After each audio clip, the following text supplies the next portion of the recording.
My neighbor started using my address, then the police showed up. I live in a quiet suburban neighborhood in Ohio. The kind where people wave when you pass by and nothing really happens. At least that's what I thought before everything got strange. It started with a package. One afternoon, I found a medium-sized box sitting on my porch. It had my address, but the name wasn't mine. I figured it was just a delivery mistake, so I left it by the door, thinking the carrier would fix it or the real owner would come looking. The next day, another package showed up. Same thing, my address, different name.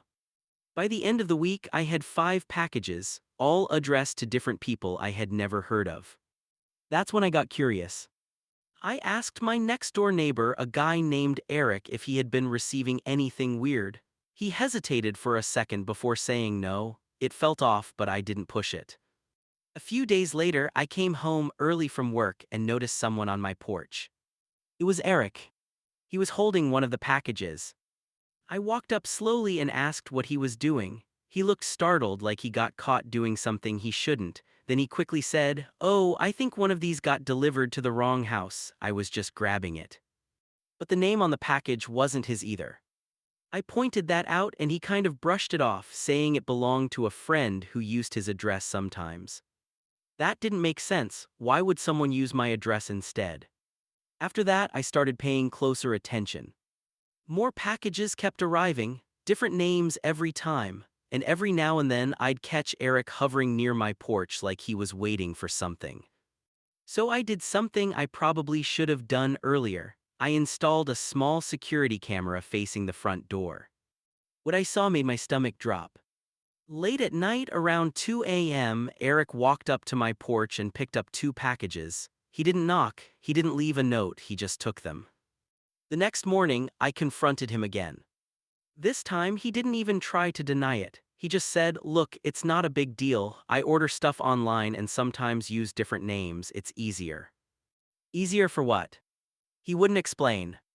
At that point, I told him to stop using my address or I'd report it. He nodded, said it wouldn't happen again, and went back inside. For a few days, things were quiet. Then the packages came back. Only this time, there were more of them. And they were bigger. I didn't touch them, I didn't even bring them inside, I just let them sit there. Then one evening, as I was watching TV, there was a loud knock on my door. When I opened it, 2 police officers were standing there. They asked if I lived at this address and if I had recently received any packages. My heart started racing. I told them yes and explained everything: the wrong names, the neighbor, the late-night pickups. They exchanged a look. One of them asked if they could see the packages. I showed them the ones still on the porch. They didn't open them right away. Instead, they called someone, and within about 20 minutes, more officers arrived. Then a guy in plain clothes showed up. That's when I realized this was serious. They finally opened one of the boxes. Inside were dozens of credit cards, all with different names. Another box had electronics, brand new phones still sealed. The plainclothes guy told me it looked like a reshipping scam. Basically, stolen credit cards were being used to buy items online, ship them to a safe address, then someone would pick them up before anything got traced. My house was that safe address, and my neighbor was using it. I told them everything I knew, showed them the camera footage, gave them timestamps. They thanked me and told me to stay inside. About an hour later, I saw them knock on Eric's door. He answered, and within minutes, they had him in handcuffs. I watched the whole thing through my window, still trying to process what was happening. The next day, the neighborhood was buzzing. Police cars, people talking, rumors flying around. Turns out, Eric had been running this scheme for months. He picked my house because I worked regular hours and wasn't home during deliveries. He figured he could grab the packages before I noticed. He just didn't expect me to start paying attention.